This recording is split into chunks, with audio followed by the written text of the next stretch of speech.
मुल्क की सियासत की अगर मैं बात करूं तो हर रोज़ हम देख रहे हैं कि एक नया रुख इख्तियार कर रही है सियासत, एक नई समत में आप देखते हैं सियासत को, क्योंकि इजलास पर इजलास हो रहे हैं, रैलियों पर रैलियां निकाली जा रही हैं। हुकूमत मुखालिफ जो PDM की तहरीक है वो भी आपके सामने, उस पर भी मिली जुली तमाम लोगों की राय है। PDM का जो लाहौर जलसा है उसमें सिर्फ तीन रोज़ बाकी रह गए हैं और बड़े बड़े दावे किए जा रहे हैं कि लाहौर जलसा पता नहीं कितना बड़ा जलसा होगा। आज मरियम नवाज़ ने लाहौर के मुख्तलिफ इलाकों का मैं आपको बताऊँ कि दौरा किया और उन्होंने खिताब भी किया। ट्रैफिक के भी बहुत से मसाइल का लोगों को सामना करना पड़ा, ऑफिस आने में हमें भी थोड़ी देर हुई। अब जब बीबी के लिए ढोल, फूल, पत्तियाँ, साउंड सिस्टम और लाइट्स का आपको पता है तमाम किया गया, इसके साथ साथ आप हैरान होंगे कि जाती उम्रा से रैली निकालने से पहले घोड़ों का रक्स पेश किया गया है। अब सवाल तो जहन में आता है कि कैसी एहतजाजी रैली है, ना जिक्र खुदा ना हरफ दुआ, बल्कि घोड़ों के रक्स के साथ आगाज़। मुझे तो समझ नहीं आ रही कि मैं अब इस पर क्या कॉमेंट करूँ। शायद मेरे ख्याल से उन्हें ये पता चल गया है कि जो ड्रामा अर्तुगल है, इतना कामयाब ड्रामा, उसके जो मरकज़ी किरदार हैं वो लाहौर में हैं। शायद ये घोड़े इसलिए रैली में आ गए हों और हलीमा सुल्तान साहिबा तो बनने का पहले इनको बहुत शौक़ है। तो मेरे ख्याल से मैं इनको याद करवा दूँ कि आप हलीमा सुल्तान नहीं हैं, आप मरियम नवाज़ हैं।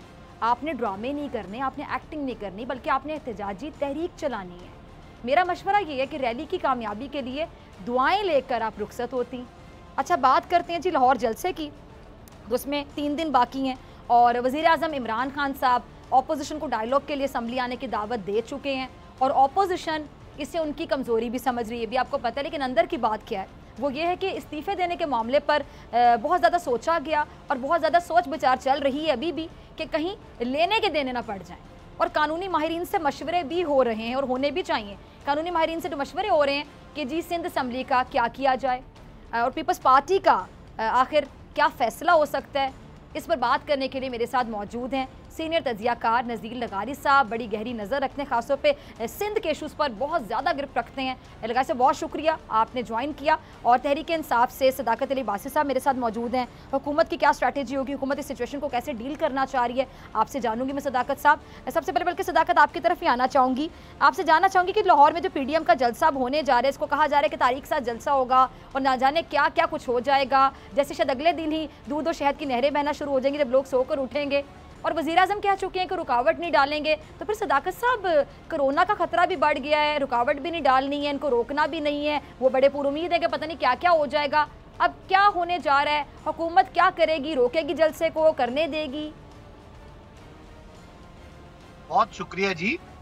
देखें, असूली तौर पे तो जिस तरह का कोरोना इस वक्त है, पूरी दुनिया में दूसरी वबा, बड़ी जो लहर, दूसरी जो लहर, एक जो वेव आई हुई है, वो आपको पता है सर्दी का मौसम है और बहुत तेजी से फैल रहा है। और हमारा इन्फेक्शन रेट जो 1% से नीचे चला गया था, अब बाद शहरों में 18 से 20% हो गया है।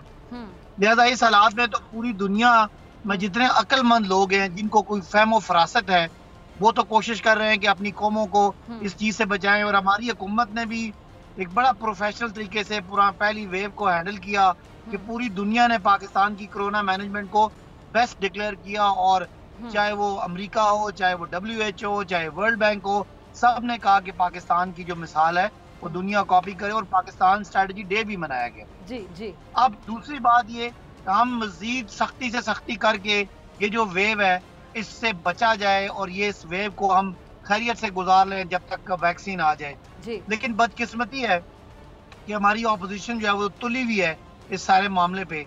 अब हम एक बैलेंस रखना चाह रहे हैं, क्योंकि हम ये भी नहीं चाहते कि कुछ सियासी एक्टिविटी जिसपे कोई पाबंदी नजर आए, इन पे ज्यादा हम इनको कोई लाठी चार्ज करें, कोई जो हमारी पुलिस है वो और लोगों के आपस में गुत्था मुगुत्था हो। एक तो यह है कि कानून अपना रास्ता बनाएगा, लेकिन साथ साथ सियासी एक्टिविटी पे भी जो पाबंदी है उस पाबंदी को हम मेंटेन करवाएंगे। और जो जो कानून टूटेगा साथ साथ उसकी अमलदारी, उस पे पर्चे, उस पे जहाँ जहाँ कोई कानून तोड़ेगा वो उन पे पूरी तरह वो अपना कानून अपना काम करेगा। ठीक है जी। अच्छा, लगारी साहब आपकी तरफ आना चाहूँगी। लगारी साहब, इस तरह की स्ट्रैटेजी तो मुल्तान में भी आपने देखी थी, तो उस पर भी फिर मिली जुली राय थी सब लोगों की, बल्कि हुकूमत के अंदर के कुछ लोग कह रहे थे कि स्ट्रैटेजी हिकमत अमली सही नहीं है, आपने भी सुना होगा। इस पर भी आप ज़रा कमेंट कर दीजिए, क्योंकि सदाकत साहब ने बात की। और लगारी साहब, अब जो PDM का जो लाहौर का जलसा है, इसको कहा जा रहा है कि ये तारीखी जलसा होगा और अब तक जहाँ जहाँ गए हैं जो लाहौर का है वो सबसे मेन होगा। बहुत ज़्यादा उम्मीदें हैं, बहुत सी एक्सपेक्टेशंस हैं और कहते हैं फैसला कौन होगा, क्या फैसला होगा इसके बाद, क्या देखते हैं आप?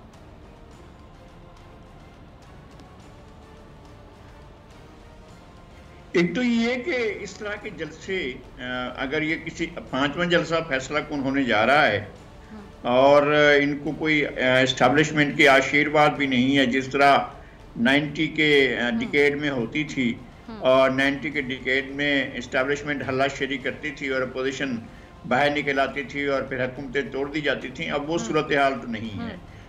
एस्टैब्लिशमेंट एक ही जगह पर है और वो इस वक्त गवर्नमेंट के साथ है, अपोजिशन के साथ तो नहीं है। बाज़ाहिर भी ऐसा लग रहा है और बाज़ू नज़र में भी ऐसा ही लग रहा है कि एस्टैब्लिशमेंट के साथ नहीं है। मास्टर्स जो हैं वो इतने 5 जलसों से जो तकरीबन 1-1.5 घंटे के दौरान, एक डेढ़ महीने के दौरानिये में हुए हैं, इसमें लोगों के अंदर कुछ गर्मी तो पैदा हुई है और गर्मजोशी भी पैदा हुई है, लेकिन ये जलसे इख्तिताम पजीर इस बात पर नहीं होंगे कि हुकूमत जो है वो रुखसत हो जाए और हुकूमत चली जाए। तो इन जलसों से तो ऐसा नतीजा नहीं निकलने वाला है। और लाहौर में कोई, मुझे बज़ाहिर कोई मुआवजा नज़र नहीं आ रहा है कि लाहौर में इधर जलसा हो और इधर जो है शाम को हुकूमत ख़त्म हो जाए। मुझे ऐसी कोई चीज़ नज़र नहीं आ रही है। ठीक है, यानी नून लीग की वैसे ज़्यादा एक्सपेक्टेशन है, नून लीग तो वैसे भी लाहौर को अपना तक समझती है। जी सदाकत साहब, आपकी तरफ आना चाहूँगी। अगर अपोजिशन इस्तीफे देती है सदाकत साहब, तो इस सिचुएशन में हुकूमत की क्या हिकमत अमली होगी, क्या स्ट्रैटेजी होगी? आपकी मीटिंग्स में ये बात यकीनी तौर पर डिस्कस होती है, क्या सोच रहे हैं वज़ीर आज़म इस मामले पर?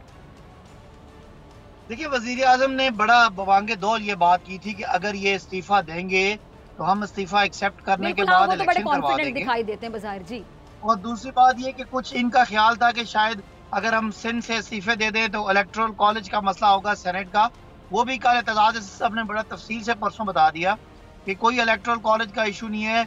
अगर असेंबली में 84 बंदे भी होते हैं तो असेंबली अपनी कार्रवाई कर सकती है, कानून बना सकती है, वज़ीर आज़म चल सकते हैं, जब तक कि इनके पास 272 लोग ना हो जो वज़ीर आज़म के खिलाफ अदम एतमाद की बात करें। लिहाजा ये सारी बातें, ऊपर से इमरान खान को लोग जानते हैं कि वो कभी भी इस दबाव में नहीं आएंगे। हम सारे समझते हैं कि अपोजिशन के पास कुछ भी बेचने को नहीं है, वो सिर्फ ये दबाव डाल के को मुज़ाकरात करना चाहते हैं और मुज़ाकरात में वो हमसे नैब को ख़त्म करके अपने जो उनके केसेस हैं उन पे हमसे रिलीफ चाहते हैं, जिसको वज़ीर आज़म एनआरओ का लफ्ज़ कहते हैं और ये कहते हैं एनआरओ आप दे नहीं सकते।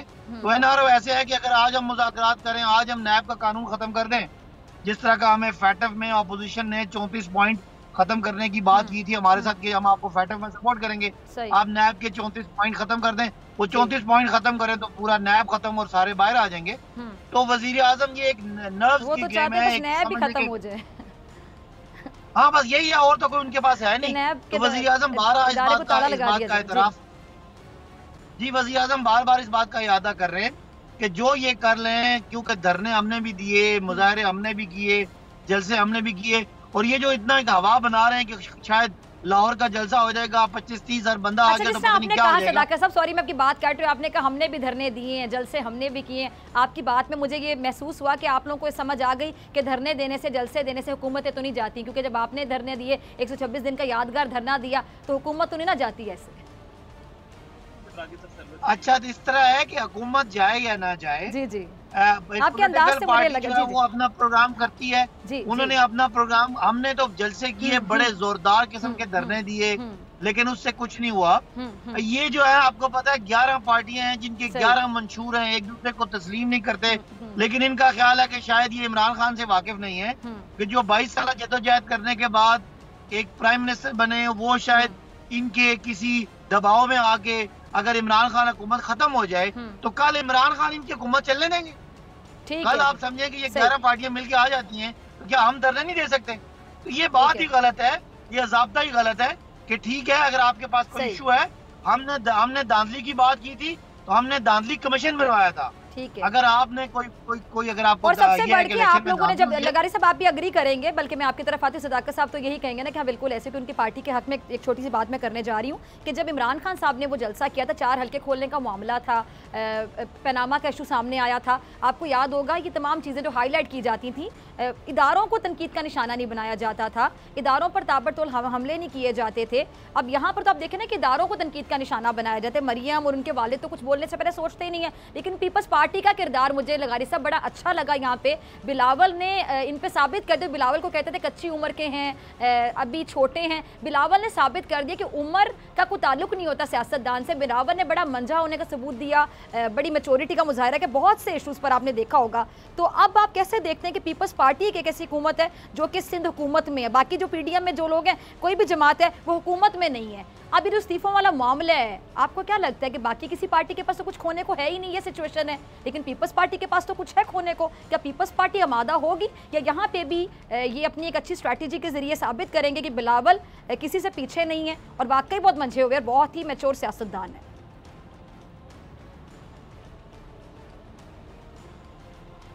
तो ये है कि ये खुशगुमानी नहीं होनी चाहिए कि अगर इस्तीफे दे दिए गए तो कोई फर्क नहीं पड़ेगा। पहली बात तो ये है, ठीक है, कि अगर इस्तीफे दिए गए और इमेच्योर भी, यानी इस वक्त अगर इस्तीफों की बात हो रही है तो बिल्कुल ही इमेच्योर बात है, वक्त से पहले की बात है और गलत बात है। ऐसी कोई सूरत हाल नहीं है कि इस्तीफे दिए जाएं, लेकिन इसके बावजूद अगर इन हालात में भी इस्तीफे दिए जाएं तो बहुत बड़ा बहरान पैदा होगा। ठीक है, और जो लोग ये कह रहे हैं आईनी माहिरीन, मैं उनसे इत्तेफाक नहीं करता कि अगर इलेक्टोरल कॉलेज मुकम्मल ना हो तो फिर भी इलेक्शन हो सकते हैं।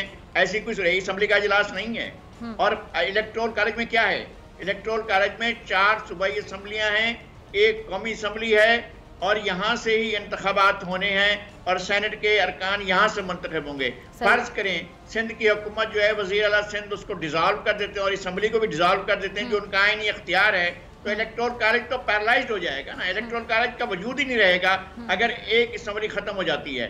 तो इस तरह की सूरत हाल में जो लोग ये दावे कर रहे हैं कि जनाब इससे कुछ नहीं होगा, इलेक्शन हो जाएंगे, तो इलेक्शन नहीं होंगे, इसलिए कि अगर एक असम्बली नहीं रहती है, उसका वजूद खत्म हो जाता है, तो अगर वज़ीर आला सिंध इस पर थोड़ी देंगे, वो तो डायरेक्ट ये कहेंगे कि हुकूमत तोड़ देंगे, और हुकूमत तोड़ेंगे तो उसके नतीजे में इलेक्टोरल कॉलेज पैरालाइज्ड हो जाएगा, खत्म हो जाएगा, अपहाज हो जाएगा, किसी काम का नहीं रहेगा और इसके बाद इलेक्शन नामुमकिन होंगे। हमें ये बात समझ लेनी चाहिए, पहली बात। और दूसरी बात ये कि इमेच्योर बात है इस्तीफों की बात। ऐसा कौन सा माहौल है कि इस्तीफे दिए जाएं? इस्तीफे देने के लिए क्या आपने माहौल साजी कर लिया है? क्या अपोजिशन ने हुकूमत को पैरालाइज कर दिया है? क्या हुकूमत ने अपोजिशन ने हुकूमत को उनकी जो रिट है उसको खत्म कर दिया है? क्या अपोजिशन ने अपनी तहरीक को इतना आगे बढ़ा लिया है कि लोग हुकूमत को 1 मिनट के लिए बर्दाश्त करने को तैयार ना हो? क्या इन्होंने कोई एहतजाज किया है? क्या इन्होंने एजिटेशन किया है? जो अमूमन एजिटेशन का मतलब ये नहीं है कि आग लगाएं और जो है जलाओ घिराव करें, ऐसी बात नहीं है। एजिटेशन का मतलब होता है कि सियासी एहतजाज किया है। अच्छा लगारी सूरत हाल में ठीक, क्या ये हड़ताल की तरफ गए हैं?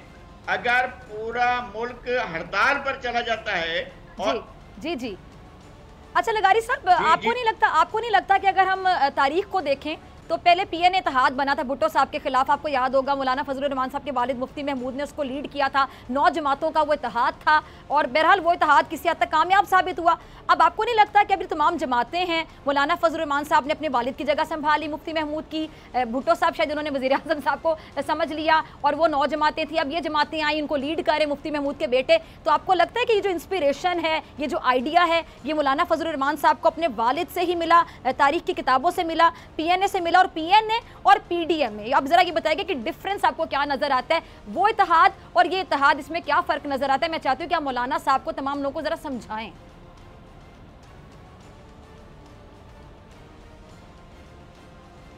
वो सूरत हाल नहीं है। पहली बात यह है कि वो तहरीक जो थी PNA की तहरीक नहीं थी, वो इस्टेब्लिशमेंट की तहरीक थी और उसमें फौज जनरल ज़ियाउल हक की सरबराही में भुट्टो साहब को इक़्तिदार से हटाना चाहती थी और हटाया, और आलमी तनाजुर यही था, इंटरनेशनल हालात ऐसे थे।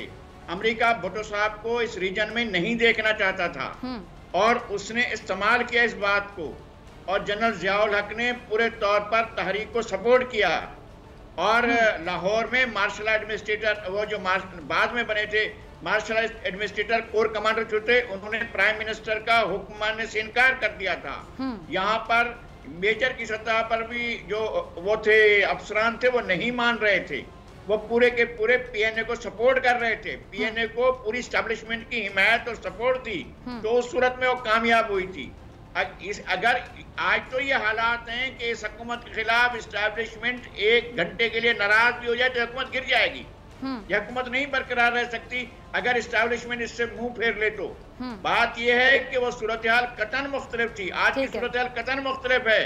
मुफ्ती महमूद साहब का मुझे नहीं मालूम, लेकिन PNA की लीडरशिप जो थी वो मिली हुई थी और उसने तारीख भुट्टो साहब के खिलाफ जो चलाई थी वो आलमी तकाजे थे उसके। अमेरिका पुष्टपनाही कर रहा था, डॉलर 6 रुपए में रुल रहा था, डॉलर जो है वो बांटा जा रहा था, तो उस वक्त ये तहरीक चल रही थी। और उसके बाद उन्हें अफगानिस्तान का एजेंडा पूरा करना था, उन्हें सोवियत यूनियन को डिसइंटीग्रेट करना था। लगारी साहब मुझे मुझे आपका शुक्रिया, ठीक है वक्त की कमी है, बहुत शुक्रिया लगारी साहब आपका भी, सदाकत अली अब्बासी साहब आपका भी।